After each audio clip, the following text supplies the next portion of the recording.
વિગતવાર સમાચારો જોઈએ। મહત્વપૂર્ણ સમાચારથી બુલેટિનની શરૂઆત કરીએ તો ઇફકોમાં ભાજપના નેતાઓ વચ્ચે જ જંગ જોવા મળી રહ્યો છે। આખરે શું છે તેનું કારણ? શા માટે ઇફકોની ચૂંટણી આ વખતે મહત્વપૂર્ણ બની ગઈ છે અને કયા નેતાઓ વચ્ચે જંગ છે અને શા માટે મેન્ડેટ વિરુદ્ધ જઈને ભાજપના નેતાએ તેમાં ઉમેદવારી નોંધાવી છે? હિરેન રાવલ પાસેથી વધુ વિગતો મેળવીએ। હિરેન, પહેલી વખત ભારતીય જનતા પાર્ટી સહકારી સંસ્થાઓમાં આ પ્રકારની ચૂંટણીઓ માટે મેન્ડેટ આપે છે। સામાન્ય રીતે અત્યાર સુધી સહકારી સંસ્થાઓમાં રાજકીય પક્ષો મેન્ડેટ નહોતા આપતા। હવે ભાજપે આ પ્રક્રિયા શરૂ કરી છે, જેમાં ઇફકોના ડિરેક્ટરની ચૂંટણીઓ છે એની અંદર જે મેન્ડેટ આપવામાં આવ્યું છે એ મેન્ડેટ બિપિન પટેલ એટલે કે બિપિન ગોતા, કે જે અમિત શાહના ખાસ વિશ્વાસુ ગણાય છે, એમને પાર્ટી દ્વારા આપવામાં આવ્યું છે। જો કે એમની સામે પૂર્વ મંત્રી અને સહકારી અગ્રણી જયેશ રાદડિયા અને મોડાસાથી પંકજ પટેલ આ બંને લોકોએ પણ દાવેદારી નોંધાવી છે। જો કે આજે ઉમેદવારી પત્ર પરત ખેંચવાનો છેલ્લો દિવસ હતો। આ બંનેમાંથી કોઈએ ઉમેદવારી પત્ર પરત નથી ખેંચ્યો। સ્વાભાવિક રીતે જે સમીકરણો અત્યાર સુધી દેખાયા છે તે જોઈએ તો ઉમેદવારી પત્ર ભર્યાના થોડાક દિવસ પછી જ કેન્દ્રીય ગૃહ અને સહકારિતા મંત્રી જ્યારે જામકંડોરણા ગયા ત્યારે એ દિવસે જયેશ રાદડિયાના નિવાસસ્થાને પણ તેઓ પહોંચ્યા હતા અને સ્વાભાવિક રીતે આ સાથે તેમની સાથે દિલીપ સંઘાણી પણ હતા, કે જેઓ ઇફકોના અગ્રણી પણ રહી ચૂક્યા છે, ચેરમેન પણ રહી ચૂક્યા છે।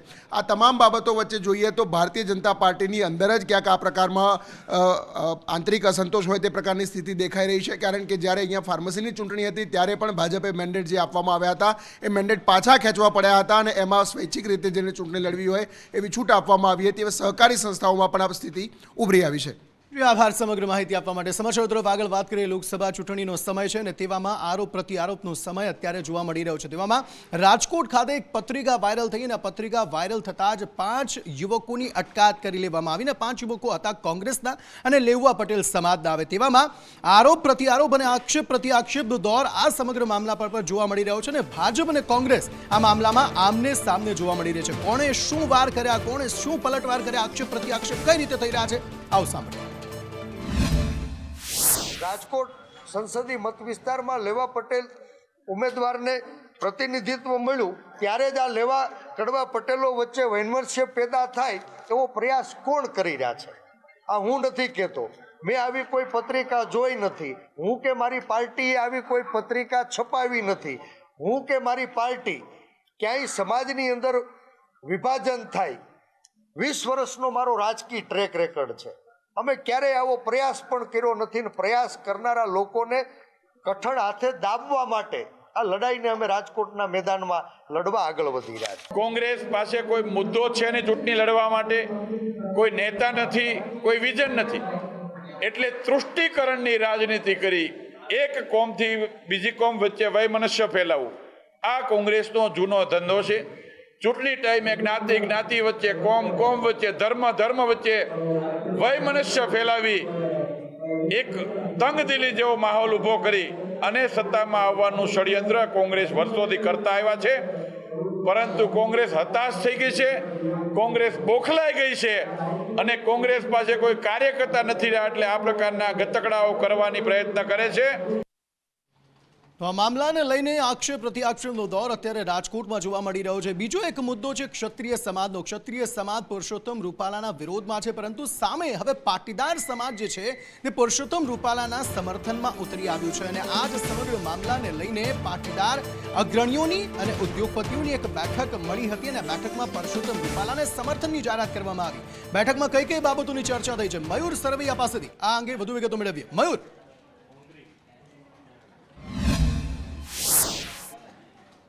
બિલકુલ અંકિત, આજે કોંગ્રેસના જે અશોક ડાંગર જે છે તેઓ ભાજપની અંદર જોડાયા હતા અને ત્યારબાદ ભરત બોગરાએ એક પત્રકાર પરિષદ સંબોધતા કોંગ્રેસ પર પ્રહાર જે છે તે કર્યા હતા અને કોંગ્રેસ પર પ્રહાર કરતા તેમણે કહ્યું હતું કે કોંગ્રેસ જે છે તે જાતિવાદની રાજનીતિ જે છે તે કરી રહ્યું છે। કોમ વચ્ચે વૈમનસ્ય ફેલાવવાનું કામ જે છે તે કોંગ્રેસ દ્વારા કરવામાં આવી રહ્યું છે। કોંગ્રેસ પાસે કાર્યકર્તાઓ ન હોવાના કારણે આ પ્રકારની રાજનીતિ જે છે તે કરી રહ્યું છે, તૃષ્ટિકરણની રાજનીતિ કોંગ્રેસ જે છે તે કરી રહ્યું છે તેવા ભરત બોગરાએ આક્ષેપ કર્યા હતા। તો બીજી બાજુ વાત કરીએ રાજકોટના જે ભાજપના ઉમેદવાર પુરુષોત્તમ રૂપાલા જે છે કે જેમને ક્ષત્રિય સામે જે ટિપ્પણી કરી હતી ને તે વિવાદ બાદ હવે પાટીદાર સમાજ જે છે તેમના સમર્થનમાં આવ્યો હોય તેવા દ્રશ્યો સામે આવ્યો છે। કારણ કે એક બાદ એક પાટીદાર આગેવાનો અને ઉદ્યોગપતિઓ છે તેમના દ્વારા સમર્થન જે છે તે આપવામાં આવ્યું છે। જે બેઠક મળી હતી પાટીદાર સમાજની તેમાં પણ તેમને સમર્થન આપ્યું છે। જયરામભાઈ વાછડિયા જે સિત્સર ઉમિયાધામના પ્રમુખ છે તેમના પર દ્વારા પણ કહેવામાં આવ્યું હતું કે અમે રાષ્ટ્રવાદ અને પીએમ નરેન્દ્ર મોદી સાથે છીએ અને ભાજપની સાથે છીએ, પુરુષોત્તમ રૂપાલાની સાથે છીએ।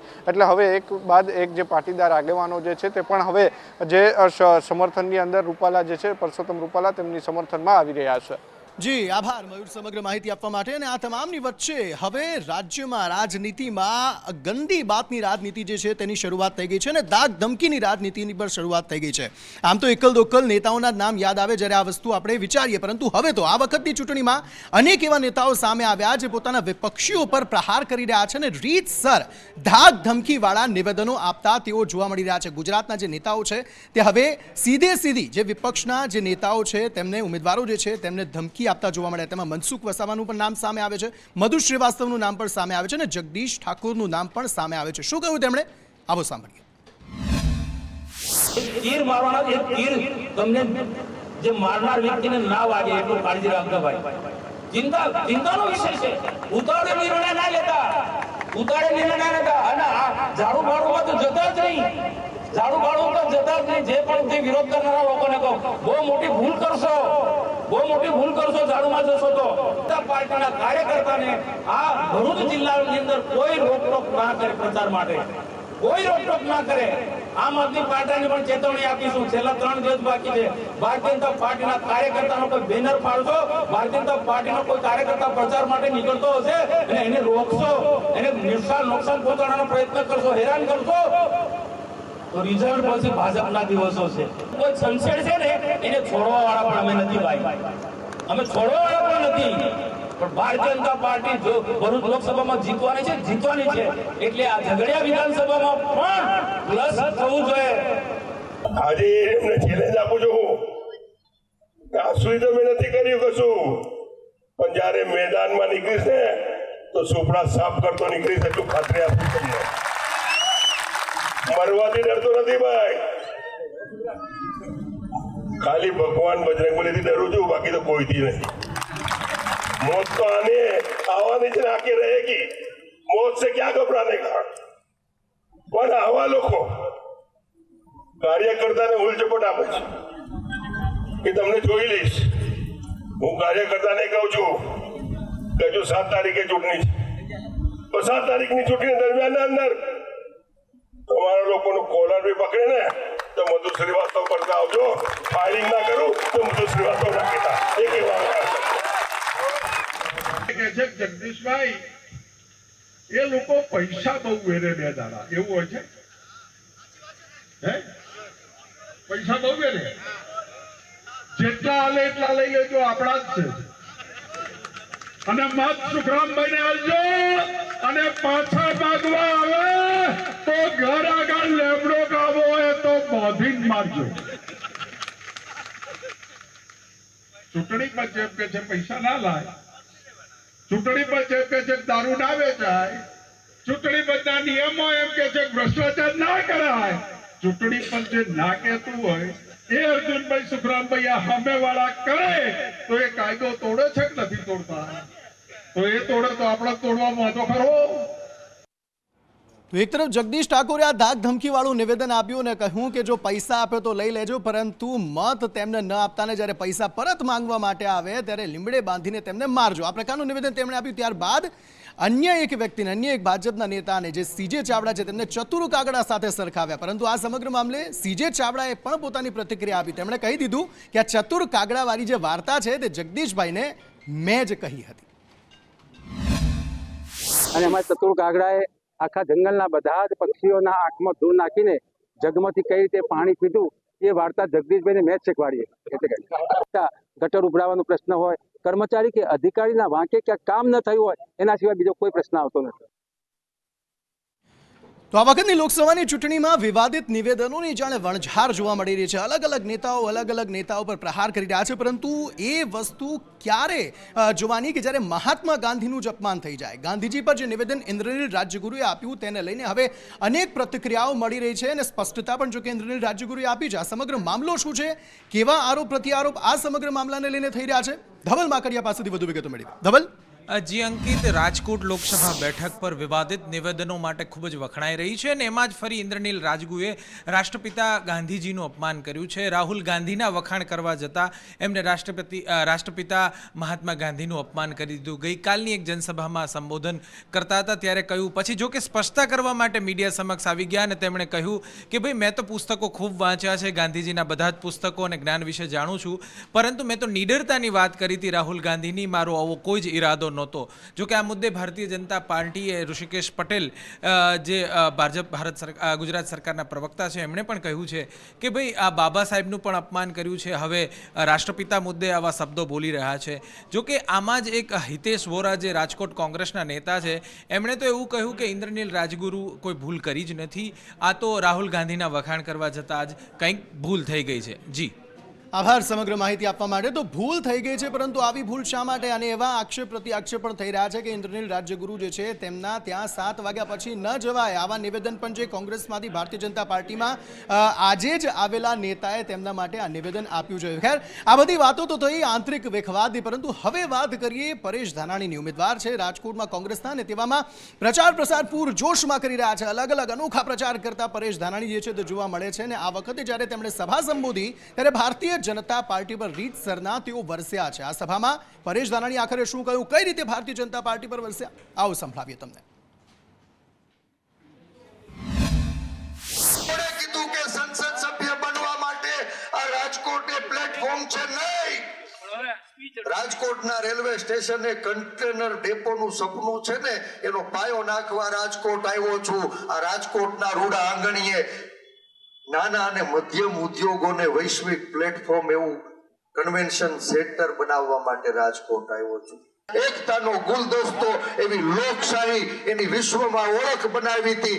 આજ આ વિવિધતામાં એકતાના ગુલદસ્તાને ચૂથવાનું પાપ, એને પીખવાનું પાપ ભારતીય જનતા પાર્ટીના લોકો કરી રહ્યા છે. ત્યારે બે હાથ જોડીને વિનંતી કરવા આવ્યો છું, બાપ, વેચાણા તેથી ગુલામ હતા અને ફરી પાછા આઝાદ ભારતમાં ક્યાંય નાત જાત અને ભાત વચ્ચે મને ને તમને વેચવાનો સરકાર દ્વારા પ્રયાસ થાય છે.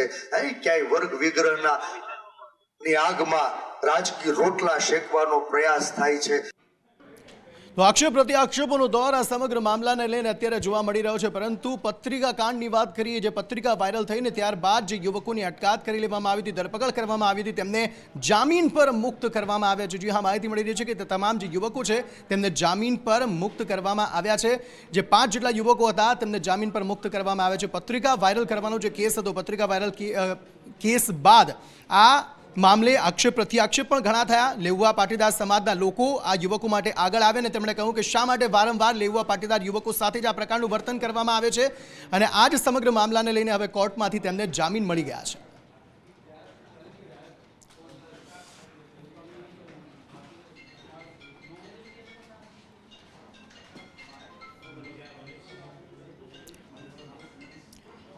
લોકસભાની ચૂંટણીમાં આ વખતે બનાસકાંઠાનો જે જંગ છે તે ઘણો જ રસપ્રદ રહેવાનો છે. ગેનીબેન ઠાકોર અને રેખાબેન ચૌધરી વચ્ચેનો આ જંગ છે અને આક્ષેપ પ્રત્યાક્ષેપ આ બંને મહિલાઓ જે છે તે એકબીજા પર કરતા આવ્યા છે. ત્યારે આ વખતે ગેનીબેન ઠાકોર કઈ રીતે રેખાબેન પર વરસ્યા, આવો તમને બતાવીએ. ધારાસભ્ય એટલે સરપંચ અને સંસદ સભ્ય એટલે તાલુકા પંચાયતના ડેલીગેટ એટલે સરપંચ. આ બેમાં કોઈને કીધું કે તમારે સરપંચ થવું છે, ડેલીગેટ થવું છે, શું કરે? હા ઠીક છે, કોઈને એમ લાગે કે ભગત બોલ્યા તો કોઈને એમ લાગે કે હા તાલુકા પંચાયતના પ્રમુખ રાજાબા બનવાનું છે, તો એમ કહી દે તો ડેલીગેટ થવરાય. તાલુકા પંચાયતના પ્રમુખ બનવાનું હોય તો ડેલીગેટ થવરાય. પણ ડેલીગેટ ત્યાં તો નક્કી છે કે એ કરે તો હવે એ વાત તો છે ને, પ્રમુખ વાળો વિચાર ક્યાંય મગજમાં છે ને, તો પછી સરપંચ રહેવું કે વગર કારણે સરપંચમાંથી રાજીનામું વાળી ડેલીગેટ થવું, તો પછી એમાં તો હોય. આ વિશે મને હજુ સમજણ નથી પડતી કે શું કામ કરતા હશે, છે સારું આવું કદી હોય છે. ગુજરાતની અંદર તો પેપર ફોડવાનો સિલસિલો ચાલે છે, પણ બનાસકાંઠામાં તો આજે વર્તમાન ચૂંટણી લડે ને, આમ તો બધા મને આખા જિલ્લાની અંદર એક જ વાત કરે કે બેન આમ તો અમે ભાજપને માનવા વાળા છે ક્યાંક ને ક્યાંક, પણ આ ચૂંટણી લડ્યા ને આ જે સામેના ઉમેદવાર કરતા એમની આજુબાજુ ફરવા વાળા અને ખાસ કરીને એમને ટિકિટ અપાવવા વાળા અને એમના હસબન્ડનો સૌથી મોટો ત્રાસ આ પાલનપુરમાં આખા વહીવટી તંત્ર પાસે.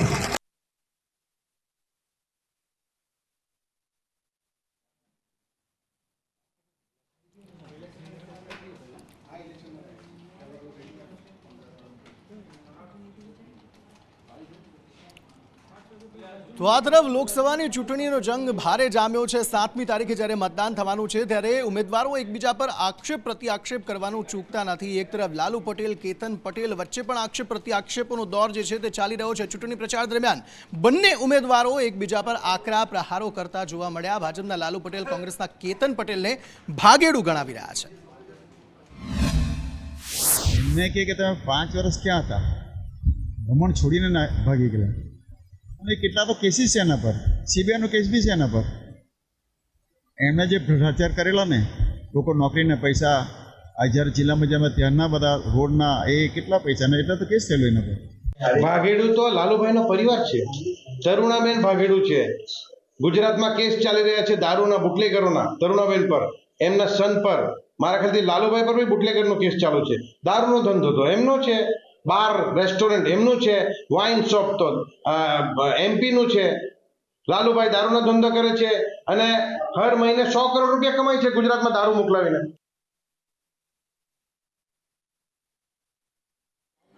તો કેતન પટેલે લાલુ પટેલને બુટલેગર કહ્યા છે અને આક્ષેપ પ્રત્યાક્ષેપનો દોર અહીં ચાલુ છે. 5 વર્ષથી કેતન પટેલ ગાયબ હતા તેવા લાલુ પટેલે આરોપ લગાવ્યા. કોંગ્રેસના કેતન પટેલ ભ્રષ્ટાચારી છે તેવું નિવેદન પણ લાલુ પટેલે આપ્યું છે. તો લાલુ પટેલના વાર પર કેતન પટેલે પલટવાર કર્યો કે લાલુ પટેલ તો બુટલેગર છે.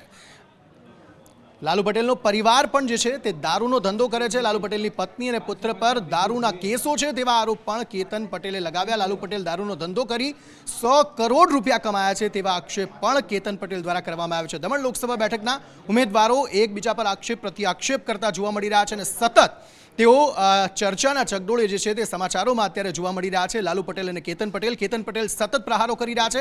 ભારતીય જનતા પાર્ટી પર પ્રહારો કરી રહ્યા છે. લાલુ પટેલ જે સિટિંગ સાંસદ છે ત્યાંના, તેમના પર પ્રહારો કરી રહ્યા છે અને સીધા જ બુટલેગર હોવાના આક્ષેપ પણ લાલુ પટેલ પણ તેમણે કરી દીધા છે. અને સાથે લાલુ પટેલે એવું પણ કહ્યું કે કેતન પટેલ ગત 5 વર્ષ સુધી ક્યાં હતા? જ્યારે જનતાની વાત કરવાની હતી ત્યારે તેઓ નહોતા અને જ્યારે ચૂંટણીનો સમય આવી ગયો ત્યારે જ તેઓ આવી ગયા છે. બીજી તરફ આરોપ એ લગાવવામાં આવી રહ્યો છે કેતન પટેલ દ્વારા કે લાલુ પટેલ જે છે તે આ વખતે હારવાના છે કારણ કે પ્રજાલક્ષી કોઈ પણ કાર્ય જે છે તે તેમણે નથી કર્યું.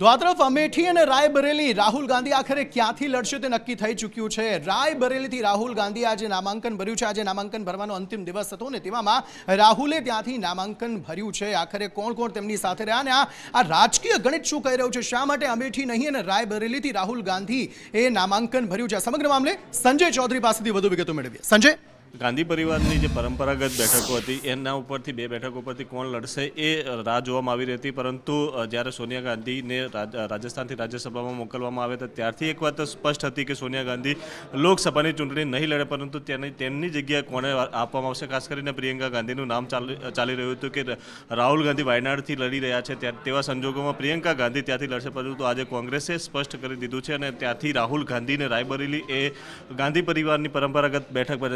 સામાન્ય રીતે રાહુલ ગાંધી અમેઠી બેઠક પરથી લડતા હોય છે, પરંતુ આ વખતે અમેઠી બેઠક પરથી બીજા ગાંધી પરિવાર સિવાયના કિશોરીલાલ મીણા શર્માને ઉમેદવાર તરીકે ઉતાર્યા છે. ગત ચૂંટણીમાં રાહુલ ગાંધીની અમેઠી બેઠક ઉપરથી હાર થઈ હતી. આભાર સમગ્ર માહિતી આપવા માટે. તો આ તરફ કોંગ્રેસના નેતા મુમતાઝ પટેલ જે છે તે ચૂંટણી પ્રચાર માટે નીકળ્યા છે અને શું કહી રહ્યા છે અમારા સંવાદદાતા મનીષ પરમાર તેમની સાથે છે. મનીષ, શું કહી રહ્યા છે મુમતાઝ પટેલ? જી બિલકુલ, કોંગ્રેસના સ્ટાર પ્રચારક મુમતાઝ પટેલ આજે સુરતની મુલાકાતે છે ત્યારે તેમની સાથે વાત કરીશું। મેમ, सूरत नवसारी लोकसभा के लिए प्रचार कर रहे हैं, किस तरह का माहौल देख रहे हो? अच्छा था, कल हम लोग पद यात्रा पर निकले थे 5 किलोमीटर की करीब। लोगों में बहुत उत्साह था, लोगों ने बहुत प्यार और इज्जत से हम सबको वेलकम किया। तो देख रहे हैं परिवर्तन लोग चाहते हैं और हम सब बोल के आए हैं कि अपने वोट का अधिकार इस्तेमाल करिए 7 मई को। मैम, आप भरूच से है और भरूच में भी इलेक्शन हो रहा है, कांटे की टक्कर मानी जा रही है। चैतर वसावाड़ा को आपने टिकट दी है, तो क्या उनके लिए भी इस तरह से वोटिंग करते हैं? उनको लगता है कि उनके लिए भी आप प्रचार करेंगे? अभी मुझे वक्त मिलेगा और वो बुलाएंगे तो ज़रूर जाऊंगी, पर इस वक्त पिछले 1 महीने से जब से चुनाव शुरू हुए हैं तो मैं कांग्रेस के कैंडिडेट्स के लिए प्रचार कर रही हूँ देश भर में। वो भी इंडिया गठबंधन के ही कैंडिडेट है, कहीं ना कहीं दोनों ने मिलकर ही टिकट दिए, तो उन्होंने आपको प्रचार के लिए नहीं बुलाया या फिर आप खुद नहीं गए? नहीं, अभी तक बुलाया नहीं है, पर आप ये जो सवाल पूछ रहे हैं तो आम आदमी पार्टी के बड़े बड़े दिग्गज नेता हैं जो आ रहे हैं, प्रचार कर रहे हैं उनके लिए, तो हमारा फर्ज भी बनता है कि हम हमारे कैंडिडेट्स के लिए पहले प्रचार करें। तो इसीलिए पहला फर्ज अपनी पार्टी कांग्रेस के साथ, लेकिन इंडिया गठबंधन के साथ हम लोग मजबूती से खड़े हुए हैं। तो क्या लगता है कि उनको आपकी जरूरत नहीं है? ऐसा शायद हो सकता है, लेकिन सबको सबकी ज़रूरत पड़ती है और वहाँ पे है। लेकिन आप ये क्यों बोल रहे हैं कि मैं नहीं? हमारी डिस्ट्रिक्ट कांग्रेस है, हमारी प्रदेश कांग्रेस है, सब मिलके हमारा पूरा कांग्रेस का काडर इस वक्त आम आदमी पार्टी के साथ लगा हुआ है उनकी मदद करने के लिए। एक समाजवादी पार्टी के नेता ने बयान दिया है इस बार जिहाद वॉर, ये कितना योग्य है? जिहाद शब्द का बहुत ही गलत मतलब दुनिया भर में निकाला गया है, तो उसको मैं अभी जस्टिफाई नहीं कर रही हूँ क्योंकि बहुत ही ज़्यादा बारीक इशू और बारीक टॉपिक है।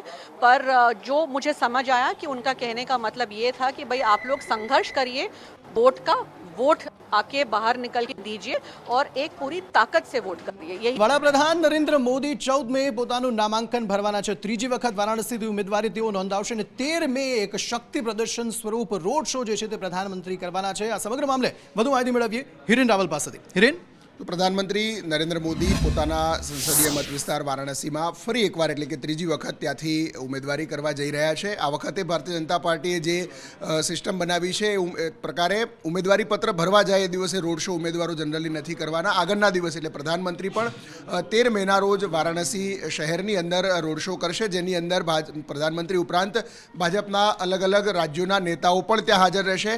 ઉમેદવારી પત્ર ભરતી વખતે પણ પ્રધાનમંત્રીની સાથે સંભવતઃ મુખ્ય મુખ્યમંત્રી યોગી આદિત્યનાથ અને જેપી નડ્ડા પણ ત્યાં ઉમેદવારી પત્ર ભરતી વખતે હાજર રહી શકે છે।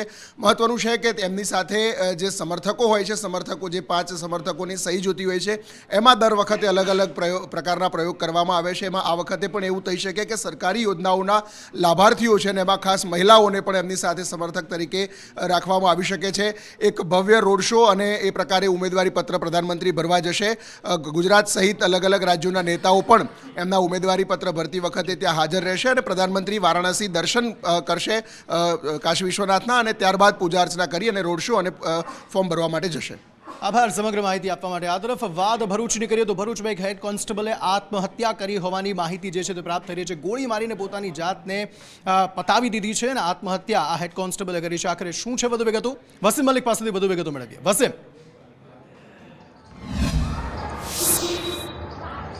બિલકુલ અંકિત, લગભગ 2-3 કલાક પહેલાંની ઘટના છે અને ભરૂચના પોલીસ હેડક્વાર્ટર ખાતે આ ઘટના બની છે। કિરીટવાળા કરીને જે પોલીસ કમાન્ડોમાં ફરજ બજાવતા હતા તેમણે અગમ્ય કારણોસર 2 રાઉન્ડ ફાયરિંગ કરી પોતાની આત્મહત્યા કરી લીધી છે અને સમગ્ર ઘટનાની જાણ થતાં ઉચ્ચ પોલીસના જેટલા પણ અધિકારીઓ છે તમામે તમામ અધિકારીઓ હાલ તો ઘટના સ્થળે પહોંચી ગયા છે અને હાલ હજુ આત્મહત્યા કરવાનું જે કારણ છે તે અકબંધ છે, પરંતુ એકદમ જ આવા સમાચાર મળવાથી પોલીસ બેડામાં જે છે હડકંપ મચી ગયો છે અંકિત।